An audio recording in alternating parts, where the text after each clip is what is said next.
In this video, I would like to discuss in general the issue of introductions to sociology as a course. Basically, as academic subject, it can be very broad, especially at the introductory level.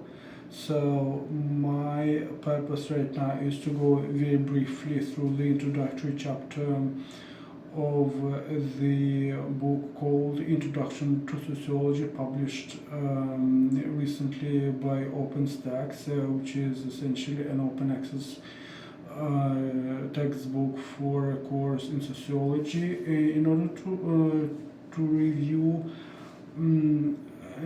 different sides of what makes up an introductory text, and then maybe offer my own commentary points of view of what in my opinion could be added, or what is not necessarily clear out of the text of the introduction itself. So basically, the presentation of the discipline does tend to be very broad, so that there are very big questions have been raised: what is society, what is culture, etc. And essentially, in the history of sociology as a discipline, C. Wright Mills occupies an important place because he has offered the notion, the concept of the sociological imagination. Essentially, he was one of the first thinkers in sociology who has offered to think of society as something deserving reflection on behavior, on experience, on the connections of this to wider culture. And it is one of the more seminal works published in 1959, which stands behind this concept. And it seems to be that one could do a whole course on that book alone, and I think that it is important that it is mentioned in the textbook. It is important as well to note that it is a United States point of view on the discipline, as it has already taken shape by the late 50s, so that we understand a lot of the development of the discipline that has taken place already by the time. And essentially, somehow, in my experience as a student, when I was studying about sociology, there was a much more of a stress on the European figures, on the European origins of sociology, and I think that it is a valid point to broaden the perspective and to think of sociology as a global undertaking, as a global discipline, which makes every sense. And of course,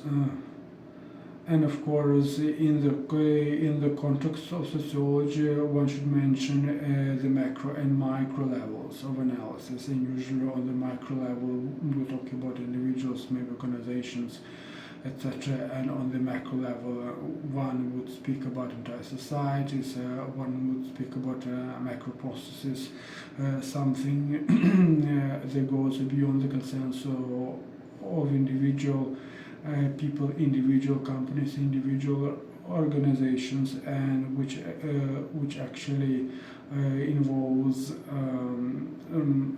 maybe also larger scale time scales, larger scale events, larger scale issues, such as maybe economic crisis and their effect, things of that type.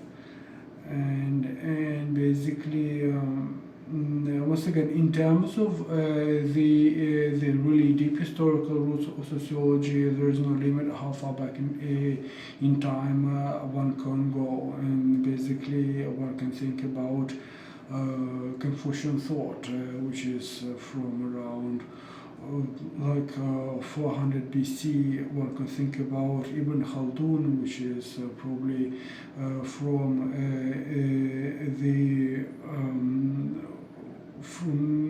the time of the flowering of the Arabic culture somewhere between 8th century and 11th century, or slightly later. In other words, there is, in terms of historical narrative that can be constructed about the pre-sociological reflections on society. This is a very wide field, and I also think that it can actually deserve a separate course, especially if one would like to teach it from a truly global point of view, from a truly global perspective. And I think there is no limit to the depth and to the richness of the material that one can be presenting about this. And actually, Ibn Khaldun is a Tunisian historian who was active in the 14th century, so that it means that across history there were places of learning, places of knowledge, where the thought about history, about society, about culture has been offered in one form or another to the audiences which were present locally or maybe globally as well, in a translocal way. So I think that there is an importance to think about sociology as a sort of a fragmentary, historically fragmentary form of knowledge making, form of knowledge. And then also by going back maybe to a more recent period, such as the 18th century, when the movement of the Enlightenment was actually emerging in Europe, taking shape in Europe, in the thoughts of John Locke,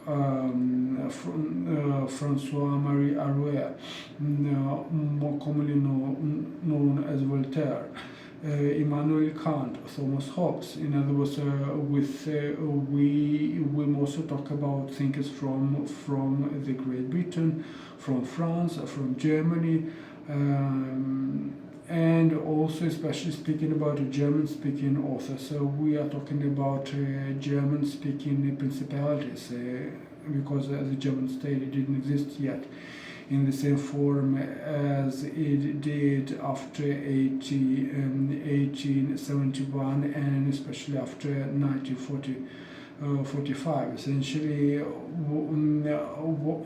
one cannot essentially separate historical events, the flow of historical processes. In other words, it is not just events. These are processes, these are congeries of events, places, languages, cultures, which were always local and somehow also affected by the wider events across the world, maybe across Europe or across near abroad, in those places. And of course, it is increasingly important to recover not only the male thinkers of that period, but also the female thinkers, such as Mary Wollstonecraft, which was writing about women's issues in the 18th century. And I think also it is important to mention Harriet Martineau and Jane Addams, apparently active in the same period, and I understand in connection to the questions of the female suffrage, or maybe even universal voting rights. In other words, we cannot really underestimate the fact that universal suffrage in general has only becoming normalized toward the end of the 19th century, the beginning of the 20th century, and the female vote has only becoming a reality after universal suffrage was granted to the general population as part of the modernization process. In other words, one can of course try and separate the historical context of the sociological discourse and its ideas. At the same time, one needs to keep in mind that the evolution of society has never been separate from the discourse on society. And let's say, if we come back to the seminal figures of social thought, in the classical period, as it is called commonly, one would mention Auguste Comte from France, who was active in between 1798 and 1857. Basically, he would be slightly predating or even post-dating the French Revolution, or essentially growing up in the revolutionary period, in the post-revolutionary period, the Restoration in France. So that this experience must have sensitized him to the social issues, to the interconnections between the economy, politics, culture, and society. And I think this is one of the more relevant contexts for the emergence of sociological reflection when the larger social structures change abruptly. This gives a lot of pause to reflect, and also fruitful material to reflect about, especially given the violence, the changes, and the reactions to those changes, such as in the French society at the time.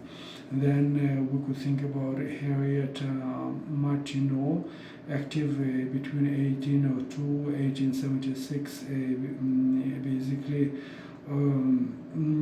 she is an American social thinker, and I think that one also cannot underestimate the intellectual connections in between France, England, and the United States at the same time.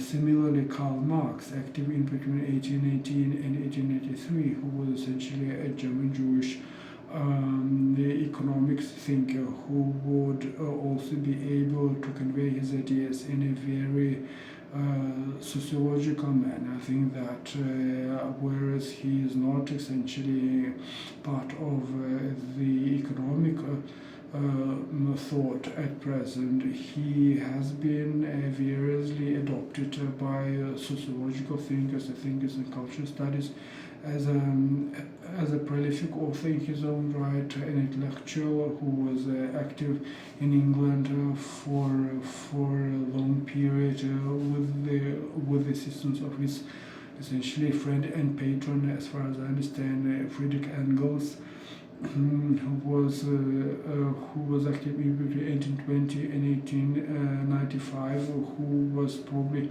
also very important for the establishment of the Marxist thought, Marxian thought internationally in the 19th and the 20th centuries. Of course, one should mention Herbert Spencer from 1820 1903, who is an English philosopher and social thinker, and who is very important for the gestation of social thought, especially in connection to the intellectual climate in England at the time. One cannot omit Georg Simmel, who is a German social thinker, active between 1858 and 1918, and who is more commonly known for his shorter sociological texts, and for maybe his more important work on the philosophy of money. And I think that Georg Simmel comes from the German intellectual tradition. He is one of the more difficult thinkers to understand and to appreciate, I would say. Likewise, one should mention Emile Durkheim, active between 1858 and 1917, who is a French sociologist and who has written several very important texts in the body of social theory in the sociological tradition about the philosophical method, about social phenomena of this type or another type, and he is one of the more important figures in terms of building sociology as a discipline. And likewise, one cannot omit Max Weber, who was active in 1864, 1920, and he is commonly considered to be a giant of social thought. He hails from Germany, and he has been very important to the development of sociological thought and tradition, especially in its English language reception, such as via the translation by Dr. Parsons in the United States, and given the large-scale texts that he has written, and also in dialogue with what was going on in Germany at the time across his life. So I think that once again, this roster of classical figures is relatively limited. I would maybe add other figures such as Gustav Le Bon, such as maybe Siegfried Krakauer. In other words, one can always think about a smaller scale and maybe overlooked figures in the social thought, and of course the challenges as in any sociological introductory course, and especially in the introductory part of the introductory course, to pick and choose who and what one cites. It does seem to be like articles taken from encyclopedia, Wikipedia, whatnot. In other words, there is a sense of that. Given the pressures of actually cramming a lot of material in a very condensed way, in a very intensive course, I do sense that even as I go very briefly over the materials of the introductory book, there is apparently a need to both go through the material and then offer reflections, layers of reflections, anything that one does need to pause and go into the specifics of maybe what were the main statements by a specific social thinker, what were the key ideas of let's say each work that makes up the legacy of a specific sociologist. And it seems that there is no limit to that, so that one can start somewhere, or one needs to start somewhere, and then there will be a process of actually interconnecting one point to another, and I think this is what working via fragments can offer, and I would like to see how it goes, of course.